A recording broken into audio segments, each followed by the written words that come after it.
Segundo o Anuário Brasileiro de Segurança Pública, divulgado em julho do ano passado, o número de mulheres que sofreram algum tipo de violência doméstica em 2023 teve um aumento de quase 10% quando a gente compara com o ano anterior. Vamos falar mais sobre isso? Quem tem as informações, tem esses dados, avalia sempre é a doutora Ana Carolina Fleury, que é advogada especialista na defesa dos direitos das mulheres e também do combate à violência. Tudo bem, doutora? Seja bem-vinda. Tudo bem, muito obrigada pelo convite, pelo espaço e pela oportunidade. Doutora, como é que a senhora avalia esses números? Vamos falar da violência. Não para de crescer, né?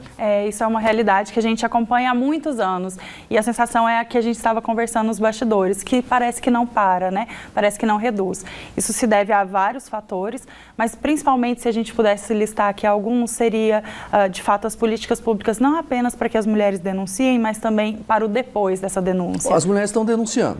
Estão, mas ainda não tanto quanto deveriam, tá? Isso é um ponto importante de dizer. E depois que elas denunciam, a senhora convive diretamente com isso. Como é que é a vida dessa mulher depois? Ela pode ser...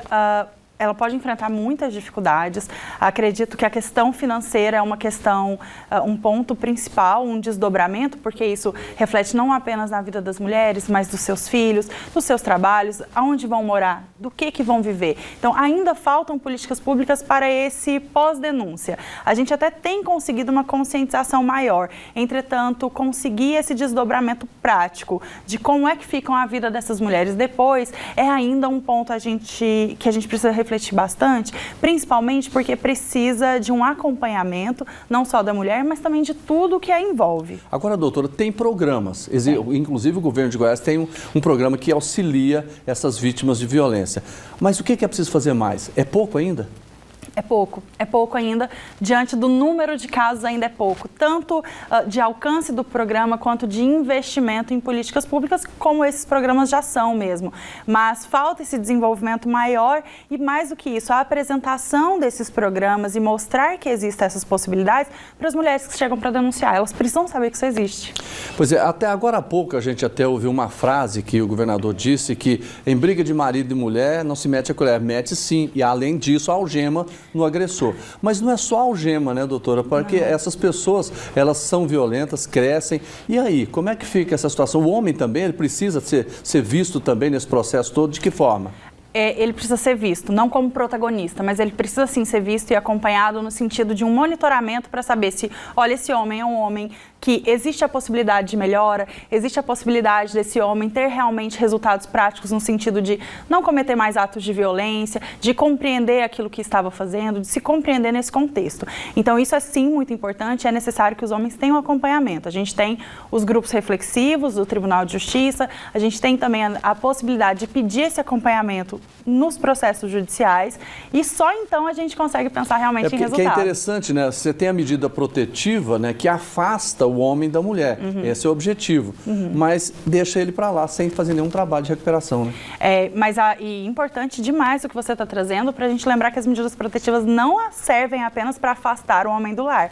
São medidas protetivas, Jordevac, que começam ali no artigo 18 da Lei Maria da Penha e a gente tem cada artigo destinado a um tipo de coisa. Então, medidas destinadas à mulher, medidas destinadas ao homem e medidas destinadas, inclusive, à proteção do patrimônio.